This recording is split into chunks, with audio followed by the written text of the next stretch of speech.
आज एक बात हमेशा के लिए गांठ बांध लो कि जब तुम कोई काम करने जा रहे हो, अगर तुमने उस काम को उस वक्त के लिए प्राथमिकता दे दी है, खासकर यदि वो कार्य किसी धर्म प्रयोजन से जुड़ा हुआ हो, तब पीछे मुड़कर दाएं बाएं इधर उधर कुछ मत देखो, किसी और चीज़ में मत लगो।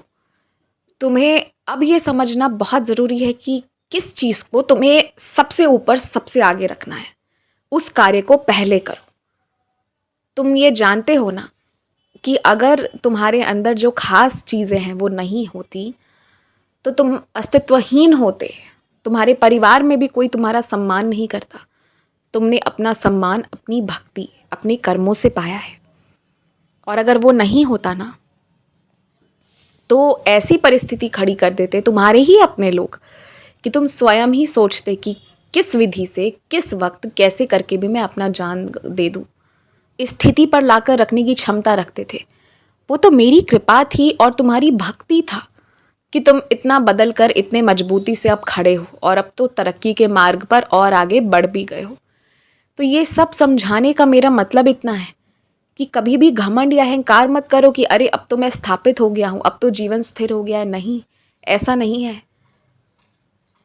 जितनी मेहनत पहले करते थे अब उससे दोगुनी मेहनत करो, क्योंकि अब तो बहुत चीज़ें तुम सीख गए हो, बहुत आसान सी प्रतीत होती है। तो समय बहुत बच रहा है, उस बचे हुए समय में और मेहनत करो, 2 गुनी 4 गुनी मेहनत करके और बढ़िया कर लो अपने लिए सब कुछ। कमी मत करो अपने काम के प्रति, अपने भक्ति के प्रति कभी कमी मत करो। बाकी सारे रिश्ते नाते सब कुछ अपने आप रास्ते पर आ जाएंगे। ये हमेशा याद रखो।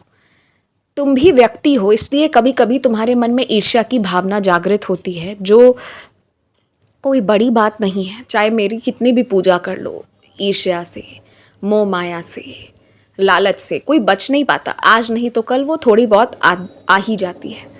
कभी कभी किसी की बुराई सुनकर खुशी मिलती है, ये हो सकता है तुम्हारे साथ। इसका मतलब ये थोड़ी है कि तुम्हारा हृदय काला है, तुम अच्छे नहीं हो, तुम बुरा चाहते हो, तुम्हारी आत्मा बुरी है इसलिए ऐसा हो रहा है। ऐसी कोई बात नहीं है। आत्मा बुरी नहीं है, वो साफ है, वो मुझसे जुड़ी हुई है। ये सब कुछ क्षण भर के लिए इसलिए होता है क्योंकि तुलना आ जाती है। तुलना के भाव है, इसलिए बुराई सुनकर आनंद आता है। तुम तुलना करना छोड़ दो, तुम बहुत अलग हो, ये बात मान लो। तुलना करना छोड़ दोगे, उस क्षण ये सारी चीज़ें चली जाएंगी। और कभी कभी ऐसी भावनाएं आती हैं, बस इसे ज़्यादा देर मत टिकाओ, जल्दी से जल्दी इसे अपने जीवन से निकाल दो। उस जगह से हट जाओ, उन चीज़ों को पढ़ना छोड़ दो जहाँ से ये सारी भावनाएं जागृत हो रही हैं।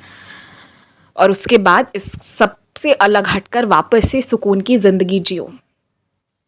हमेशा ये बात तुम याद रखना जीवन भर के लिए। और हाँ, सुनसान इलाके पर जाने की क्या ज़रूरत है। अगर 10 मिनट ज़्यादा ही लग रहा है, थोड़ी देर ही से पहुंच रहे हो तो पहुंचो, उसमें दिक्कत कुछ नहीं है। मगर अपने जान के दाव पर मत जाओ। आओ, जहाँ भी जाओ भीड़ भाड़ वाले इलाके से जाओ, इतनी शांति में जाने आने से, समय बचाने में। मगर उस 3 से 4 मिनट के अंतराल पर तुम्हारा दिल धड़कने लगता है, तुम्हें लगता है कि अगर यहाँ कोई मुसीबत आई तो कोई नहीं बचाने आएगा।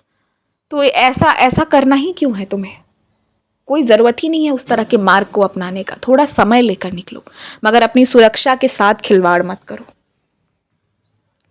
जो परिवर्तन जीवन में होने जा रहा है, ये मान लो कि उस परिवर्तन से कोई जलेगा नहीं।